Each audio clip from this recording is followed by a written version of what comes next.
representantes de la oposición. Pero para analizar lo que dejó el debate, qué mejor que hablar con uno de los moderadores, con uno de los que estuvo allí y que es además un amigo de la casa, Luis Carlos Díaz, periodista, bueno, y analista, activista, tantas cosas. Luis Carlos, un placer saludarte.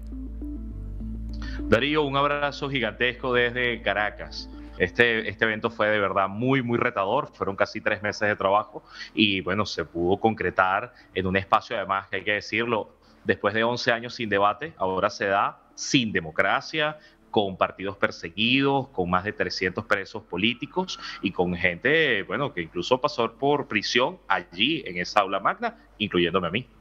Exactamente, exactamente. Un hecho realmente inusitado y que marca, me parece, lo raro, lo extraño y lo contradictorio del momento que atraviesa hoy Venezuela. A ver, ahora nos metemos con lo que fue concretamente lo que pasó en el aula magna, pero un poquitito contanos de esos 3 meses de preparación, a qué te tuviste que enfrentar, qué fue lo más complicado. Este es un evento que convocaron 37 organizaciones de la sociedad civil y organizaciones estudiantiles, lo que queda de universidades en Venezuela. Entonces fue una convocatoria muy extraña, primero porque no tenía ningún tipo de financiamiento, esto no respondía a un canal de televisión específico o a un proyecto financiado internacionalmente. No, esto fue de abajo hacia arriba y la terquedad, las ganas de mucha gente de mover el tablero político para que la gente viese a los candidatos. Hay una fundación aquí importante que es la Escuela de Gobierno, que es una organización que forma a gente para ser empleados públicos, funcionarios, para cuando tengamos democracia. O sea, tener una burocracia tecnificada, gente que sepa qué es la administración pública. Esos fueron los principales impulsores. Entonces, para mí en estos meses ha sido un trabajo de organización y también fíjate algo curioso, se respetó tanto el asunto de los roles acá que no hubo intervención en las preguntas de parte de ningún ente. Es decir, hubo mucha confianza tanto en Isabela como en mí, como periodistas, como moderadores, para que escogiéramos sobre qué se iba a preguntar. Por supuesto que la primera pregunta y la última es libre para los candidatos, es decir, que presenten sus propuestas o su bienvenida y su discurso de despedida. Pero todo el intermedio contó con nuestra curaduría y lo que queríamos era que pudiesen, por ejemplo, una de las preguntas fundamentales, caracterizar a qué se estaban enfrentando, claro, que es algo clave en Venezuela porque hay una división entre opositores que dicen, bueno, yo me enfrento a una dictadura y otros que dicen, bueno, yo puedo acomodarme a ciertos espacios en este autoritarismo competitivo y te lo presenta como si fuese un plato gourmet, ¿no? Autoritarismo competitivo con rasgos monárquicos, no sé qué, para evitar decir la palabra por D, que parece que estaba prohibida. Entonces, bueno, fue un evento muy libre que curiosamente no pudo ser transmitido en medios de comunicación venezolanos de manera abierta porque no tenían control del lenguaje. Se dijo dictadura, se habló de la Corte Penal Internacional, de crímenes de lesa humanidad, que son palabras que están censuradas en Venezuela, palabras que yo no pudiese utilizar en mi programa de radio todos los días. Claro. Bueno, el debate se produjo con todos estos condimentos que vos estás contando. ¿Qué te dejó? Si tenés que hacer un punteo de lo más importante, de lo más significativo que te dejó?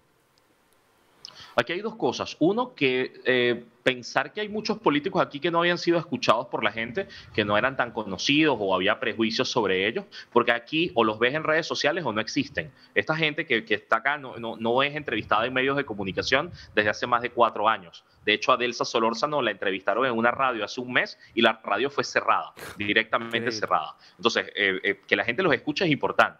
Ese hito, construir un hito de un contenido que fue visto por miles de personas en simultáneo, que se hizo viral, que se han hecho memes, para mí es importante en términos de visibilidad. Pero lo segundo fue lo que ocurrió en Camerinos. En Camerinos se encontraron, se dieron la mano, se intercambiaron números de teléfono, sus equipos de comunicación llegaron a acuerdos, ellos no se habían reunido, esa gente no es parte de un grupo de WhatsApp, entre ellos ha costado que se integren, que tengan discusiones comunes. Entonces, cuando uno piensa en la unidad de la oposición venezolana, empezó ahí, en ese pequeño camerino, con 8 personas cuadrando entre ellas cuándo poder verse para hablar. O sea, creo que desde la sociedad civil es importante porque se impulsa la noción de que tienen que llegar a acuerdos. ¿Y cuál es el acuerdo? Saber cuál es la estrategia. Vamos a escoger un candidato y se va a hacer toda la fuerza posible para que ese candidato participe aunque esté inhabilitado. se van a negociar esas inhabilitaciones en espacios internacionales, se va a pedir presión internacional. Hay que decirlo, las inhabilitaciones en Venezuela son ilegales, son decisiones políticas, no es que fueron juzgados en un tribunal y encontrados culpables. O vamos a tener una lista de sucesiones, entonces si inhabilitan a Luis Carlos queda Darío, y si inhabilitan a Darío queda el quinto en la lista. O sea, ¿cómo va a funcionar? Porque tenemos el fantasma de Nicaragua, donde a todos los encarcelaron o los exiliaron, y al final quedó el candidato que quería Ortega, y Ortega, por supuesto, que le ganó. Entonces, esa discusión se empezó a dar ayer. No hay una respuesta concreta, pero por lo menos los vimos en público decir que hay que llegar a acuerdos. ¿Cómo interpretas, Luis Carlos, esa imagen que mostrábamos al final de una María Corina que no quiso subir las manos con el resto de los precandidatos?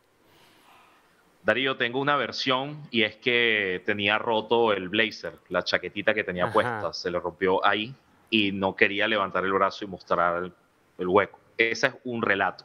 El segundo relato es que quizás no estaba cómoda porque fue a la fuerza. El candidato César Pérez Viva la agarra como la tía que te saca a bailar en una fiesta y dice, bueno, levanta la mano. La gente ahí estaba gritando unidad, unidad. Pero bueno, tú tienes que decidir cómo te fotografías, no te pueden forzar. Entonces tengo esas dos lecturas y bueno, la del blazer tiene más peso de lo que uno cree. Ah, sí, bueno. Está bien, te tomo la palabra, Luis Carlos. Bueno, felicitaciones realmente por el trabajo, sé del empeño realmente y del trabajo a pulmón que haces para sacar todos los proyectos que haces, que son impresionantes en condiciones pero tan adversas. Es increíble que un país de la importancia de Venezuela tenga que tener un debate en condiciones así, que ni siquiera puede ser transmitido por televisión. Si esto se sostiene y sale adelante, es gracias a gente que hace un trabajo como el que haces vos. Así que felicitaciones y, bueno, obviamente toda la expectativa para el 22 de octubre. Quedo a la orden en mi Twitter, @LuisCarlos. Muchísimas gracias.